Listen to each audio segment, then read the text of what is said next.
নমস্কার বন্ধুরা, আপনারা দেখছেন Krishna kitchen blog. Krishna kitchen ব্লগে আপনাদের সবাইকে স্বাগত। আজকে বানাবো দই পটল। তার জন্য প্লেটে সমস্ত উপকরণ নিয়েছি টক দই, কাজু পোস্তর পেস্ট, কাঁচা আদার পেস্ট আর 6টা পটল ভালো করে ছাড়িয়ে ধুয়ে পরিষ্কার করে নিয়েছি। কড়াই দিয়ে দিলাম পরিমাণ মতো সাদা তেল। আজকে আমি এই রান্নাটা সাদা তেল দিয়েই করব। সামান্য পরিমাণ লবণ দিয়ে দিলাম। এবার পটলগুলো দিয়ে ভালো করে ভেজে নেব।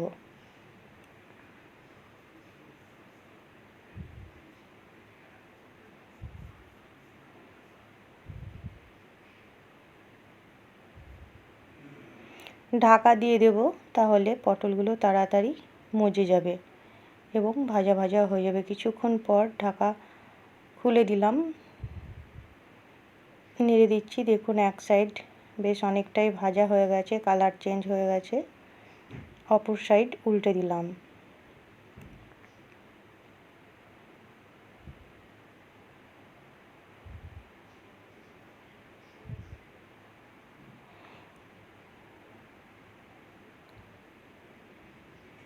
তো ভালো করে নাড়াচাড়া করে পটলগুলো ভেজে নেব। পটলগুলো খুব সুন্দর ভাজা হয়ে গেছে। অন্য পাত্রে তুলে নিলাম।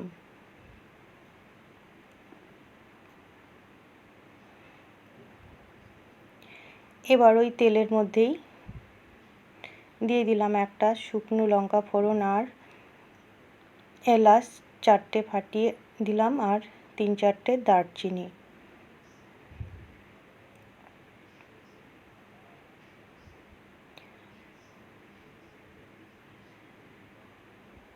আর দিয়ে দিলাম 1 চামচ গাওয়া ঘি।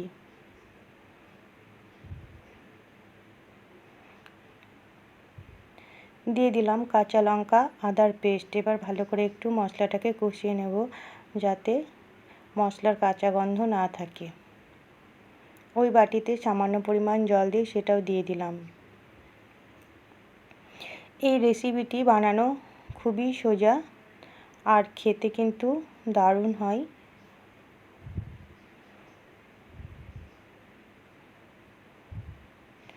গরম ভাতের সঙ্গেও খেতে দারুণ লাগে, রুটি পরোটার সঙ্গেও ভালো লাগে এই রেসিপিটি, বা পোলাওয়ের সঙ্গেও ভালো লাগে। ভাজা পটলগুলো দিয়ে এবার ভালো করে নেড়ে ঢাকা দিয়ে দেবো। এতে পটলগুলো সেদ্ধ হয়ে যাবে। আর এদিকে দেখুন বাটিতে টক দই নিয়েছিলাম আর কাজু পোস্তর পেস্ট এবার একসঙ্গে মিশিয়ে নেব।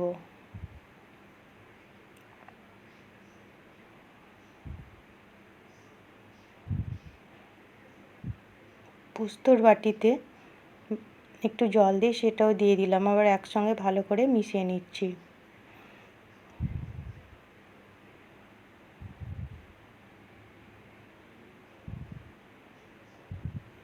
খুব সুন্দর করে মিশিয়ে নিলাম।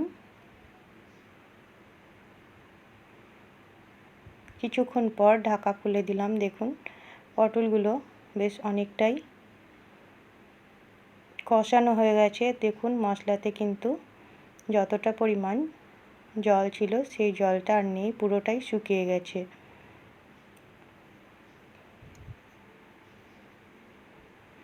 এই পর্যায়ে দিয়ে দিলাম দই আর কাজু পোস্তর পেস্ট।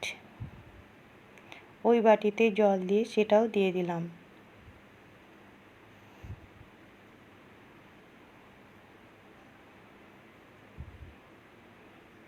দিয়ে দিলাম স্বাদের জন্য চিনি আর কালারটাকে একটু সুন্দর করার জন্য কাশ্মীরি লঙ্কার গুঁড়ো। আর আমি আগে থেকেই তেলে লবণ দিয়েছিলাম, তো আর লবণ দিলাম না। ওই লবণেই কিন্তু রান্নাটা হয়ে যাবে। তো আরও কিছুক্ষণ রান্না করে নেব।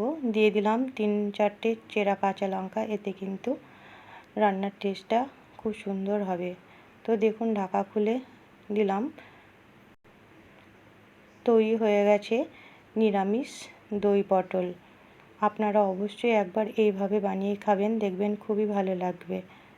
এবার নামিয়ে অন্য পাত্রে সার্ভ করে দেবো। তাহলে আমার চ্যানেলে নতুন বন্ধু হয়ে থাকলে চ্যানেলটিকে সাবস্ক্রাইব করে পাশে থাকবেন। আর রেসিপিটি যদি ভালো লাগে লাইক শেয়ার কমেন্ট করবেন। আর পাশে থাকা বেল আইকনটি অবশ্যই ক্লিক করবেন, নতুন কোনো ভিডিও আপলোড করার সঙ্গে সঙ্গে নোটিফিকেশন পৌঁছে যাবে সবার আগে আপনাদের কাছে। তাহলে বন্ধুরা, সম্পূর্ণ রেসিপিটি দেখার জন্য আপনাদের অসংখ্য অসংখ্য ধন্যবাদ। আবারও চলে আসবো নতুন কোনো রেসিপি নিয়ে। ততক্ষণ আপনারা ভালো থাকবেন, সুস্থ থাকবেন।